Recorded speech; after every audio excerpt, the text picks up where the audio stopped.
Hey guys, welcome back. I hope you had an amazing experience out there mastering the principles of composition. And again, like I've said in some of the other videos, if you haven't shot it, turn off this video, go shoot the assignment, and come back. You're not going to grow if you don't do. You got to learn, and then you got to do. All right, that said, we are now going to jump into color temperature and talk about how you can leverage color temperature to control the overall color of your image and create some pretty powerful color schemes that you can use to evoke that emotional experience or that emotional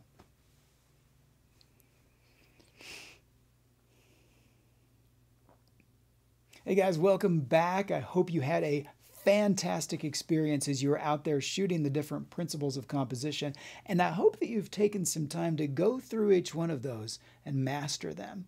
If you haven't, shut off the video, go shoot it, and then come back. Like I've said before, if you don't do, you don't learn and grow. You can learn from these videos, but you got to apply it.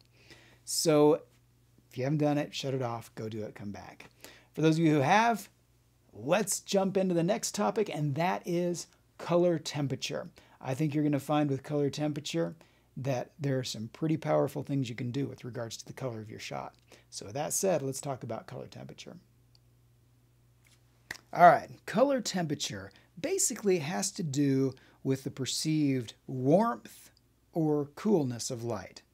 I'm not sure exactly why they do this, but color temperature is measured in Kelvin. Now, for those of you who know a little bit about physics, you know that 0 Kelvin is the temperature at which atoms stop moving. 385-ish degrees Kelvin is the temperature at which water boils, and the temperature of the sun is around 2 to 7 million degrees Kelvin.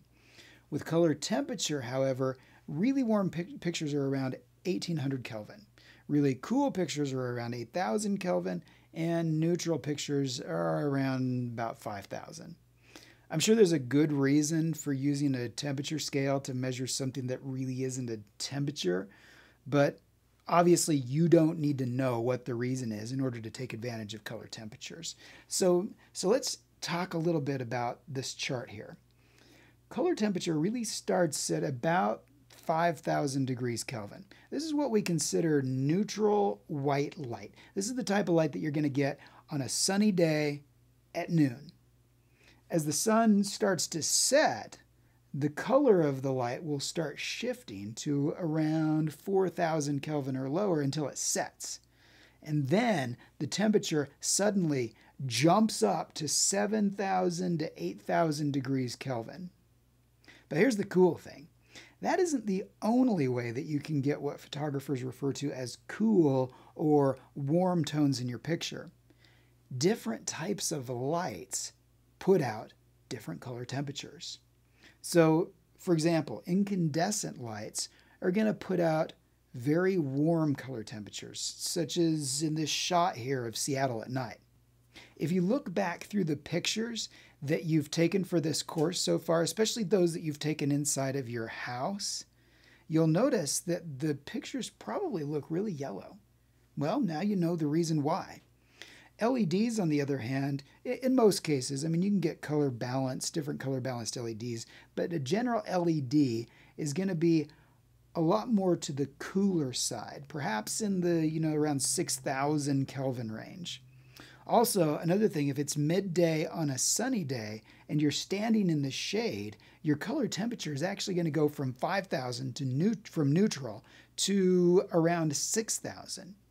The reason for this is because the sun is no longer lighting your subject. What do you think it is?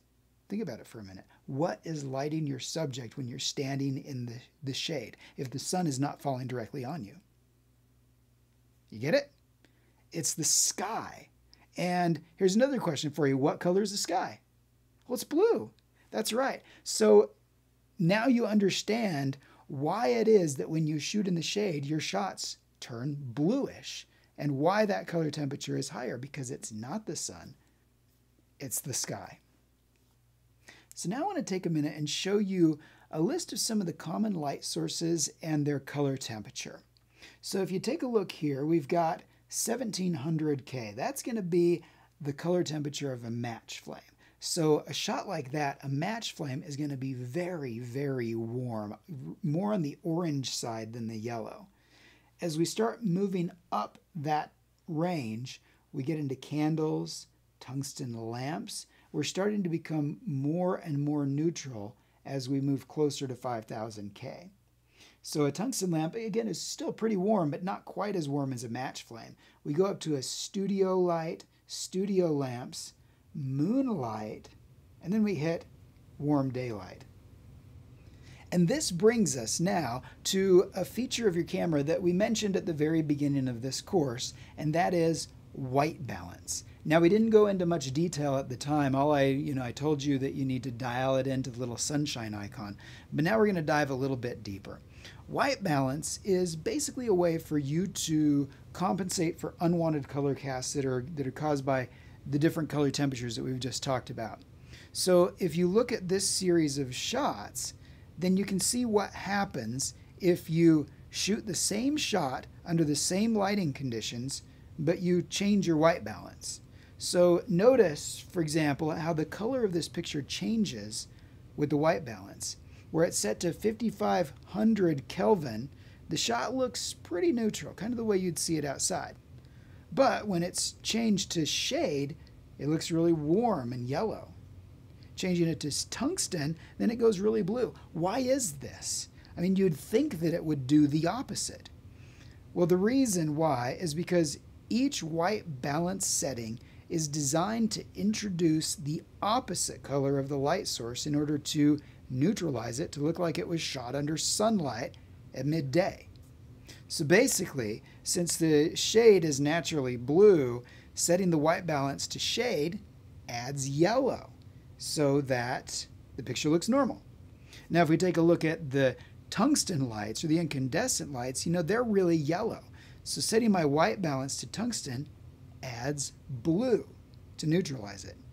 Auto white balance, on the other hand, it tries to make a guess. And sometimes this works, and other times, like if you're photographing a yellow clown against a wall of yellow balloons, it's probably going to backfire on you. So to use white balance basically the way that it was intended, you're going to have to look around and sort of see what the light source is, and then you'll want to dial in the white balance to match it so that you should walk away with a picture that isn't too blue or too yellow. Unless, of course, you want to walk away with a picture that's too blue or too yellow. With that said, I want to jump over to a little mini assignment that I've got for you in the course and kind of walk you through what I want you to do at this. It's pretty simple. All right, so here in the course now, next to the video, to the right of the video, you can see the action steps. And what I want you to do is to go and set your camera's white balance to daylight. That's that little sun icon. Now, most likely at the beginning of the course, I had you set it to daylight. So if you haven't touched it, it's probably still at daylight. But go check your camera just to make sure that it hasn't been adjusted to something else. So I want you to lock it in to daylight. And then I want you to go to a variety of different scenes so that have different light sources. So for example, maybe you shoot under incandescent light inside, maybe you find some fluorescence outside, maybe you shoot sunrise, sunset, dawn, dusk, midday, cloudy, in the shade. Experiment with a huge variety of light sources. And what I want you to do as you do this, so when you shoot the shot, take a look at the camera, or at the viewfinder on the back of the camera. You'll notice that either it's neutral or it's warm or it's cold. When you notice that, set the camera down and look at the light and see if you can see that. As you train your eye, you'll develop the ability to see color before you shoot it. So you can look into the shade and say, yeah, that looks really blue. I never noticed it before because my eye just compensated for it. But as you walk through this exercise, the goal is that you will then be able to see color while you're shooting it.